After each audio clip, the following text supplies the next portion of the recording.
You're still acting a good amount. You're in a new Christopher Nolan movie called Oppenheimer. Small part, but You're in the trailer, which was I was watching Avatar 2 by myself, and I go, oh, Christopher Nolan. And when your head popped, I go, I know him! I yelled that out loud. Really? Yeah, because it was like so shocking. I don't know anybody that's ever been in a Christopher Nolan movie. Wow. That's not true. Who do you know that's been in one? My friend Thomas Lennon was in the third Batman movie. Right. Played the Doctor. Yeah. Then who else do I know? That's it. That's all I know. Do you know how many people do you know from the Christopher Nolan movies? Aside from the one you just did. No one. Did you do any scenes with Robert Downey Jr.? No, Cillian Murphy and Matt Damon. Oh my! How were they? And Emily Blunt. How were they? And a young man named Kenneth Branagh. Heard of him? Yeah, I love him. So good. So good. Such a good actor. Were you nervous? The most. No, you being real? Do you get nervous because you're a TV guy? Do you want to? Can I tell you the I story? love it. I would love to hear it. Oh my God, I love that. I'm going to watch it. Okay, so I auditioned in November. I don't. You also don't know how much you can say, right? So I auditioned. So you get a 2-page scene. It's a monologue. Okay, no one else, and it's not a scene from the movie because Nolan is so like he doesn't want any leaks. So it's like you're going to audition, do this scene, and it's talking about something relative to the movie, right? So I do it, and I wear a suit, and I'm like, okay, great. I don't get these movies. I know what I'm good at. You know, I know what's possible for a guy like me. Yeah. You know what I mean? Best case scenario, There's no green slime in it or whatever. Yeah. That's what you're saying. The best case for me, I'm on a CBS sitcom 8:30 at night that goes 7 seasons that no one's heard about, but I've got like 40 million when it's said and done. Yeah. That'd be nice. Yeah. Okay. So I audition. My agent calls me 2 weeks later. I've forgotten about it. She goes, Nolan saw your tape. He likes you. You're in the hunt.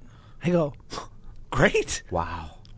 You know that feeling. Oh, it's the best feeling. That's why we do it. It's better than doing the part. Is that?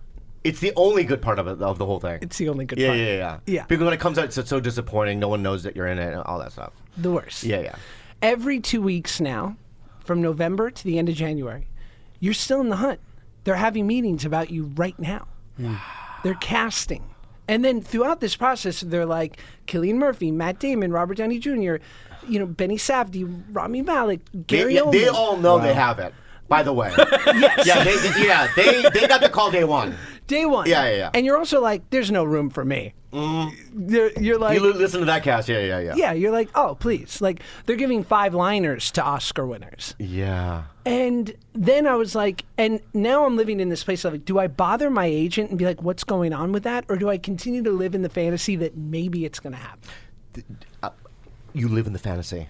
That's exactly right. Because I'm up for one right now. A big one. I heard on your pod. You auditioned for something big in like 2 weeks ago. Pretty big. And I went into my agents and I thought, because I never got a call or anything like that, I thought it was the worst, probably the worst tape they've ever seen. So I'm not even going to bring it up. Why do you say that?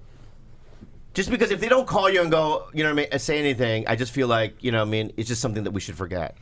Right? Did you feel good about the tape? Initially, I did until I never got a call. Right? So like 2 weeks went by, I'm like, not a call or anything. So I'm like, oh, it's a shit box audition. I should just let it go, take acting class, whatever. Sure. So I went into my agents for a meeting, and then some agent goes, oh, by the way, you're in the mix for that movie. And I'm like, and I'm still now living that. I'm not going to get it. I'm not going to get it, but I still feel like I have a shot, and I love feeling that way. Because if I get no, it'll be bummer. But even if I get yes, it'll be the same feeling. Same feeling. Because it's like now I have to do it, and now I have to deliver. Are we gambling addicts? Is that what keeps us in the business? Dude, that's interesting that what you just said, that there is an addiction quality to it. And our life is mostly losses. And They're yet all still, losses. we hold on to like 1 in 10. Right. And that keeps us in. It keeps us in. But then it's like, but then what gives somebody the incentive to keep going when they don't work? Because I know dudes that have been like at it for 15 years, 20 years, and they just really don't work. They have agents. They barely get things. What keeps them in the game? Should they quit? Ben, you're a normie. Should people like that quit if after 15 years they're not working? Yeah. Quit. I was going to say the only reason you're in it is probably because you're broke and you're hoping to make back all of your actual gambling losses over the last 15 years. You need something. I'll tell you a sad fact. Tell me. So maybe 15 years ago, I saw a documentary about, Fountain, their Sunset, the street fountain. Yes. And there's all these apartments, where people die, old people die, and they don't get found for like a week or 2 weeks or a month. And the reason why people find out they die is because of the smell, right? Which is, I mean, probably not a great smell. You know what I mean? Yeah. And even if like I lived in an apartment and I smelled that, I probably wouldn't even call, would you? You'd have no idea what it was. Yeah. I just think that I cooking, left my turkey sandwich in the fridge. Yeah. Or I would probably think it was me. Yeah. Like I'm just, with soap, I'm just washing my genitals or whatever. Like I'm some sort of STD or something like that, right? But anyway, they found all these apartments are actors from like the 50s and 60s and 70s. They're super old, and they have like old headshots in their fucking apartment, and they have no family, loved ones, friends, and they just kind of die in their apartments, and they never made it, but they still have all these like reels and you know what I mean, scripts laying around, right? Like auditions for like Orange And Julius yeah. commercials. right, and that's pretty much 98 or 99.9% of the people that are following this dream. And you and I bitch about, we didn't get Spider-Man, whatever it might be. But it's like there are people that aren't even in the running. They're not even, you know what I mean, a part of the game, but they keep trying. And there's an old saying, it is a sin to support mediocrity. Right? So it's like, it's so hard because I'll have like an open micer go up and he'll come up to me and go, hey, do you think I'm funny? And you want to go, I always usually go, yeah, you got a shot, kid, right? When you don't know, he doesn't. Right. But that's wrong. You should say, nah, dude, it's not happening. Because even if they quit, but like they're Kevin O'Leary on Shark Tank. Mr. Wonderful. Mr. Wonderful. Why, He what tells happened? people. He'll tell you when your business is absolute shit. Good. You'll go up there. It's your dream to go in front of them and pitch them. And he'll look at you and he'll say, go to the back, shoot your business right in the head. Because the faster you can get on to the next business, the better off you are. You're just wasting time. Yeah. You're I just like wasting that. time. Yeah. Yeah. It's real.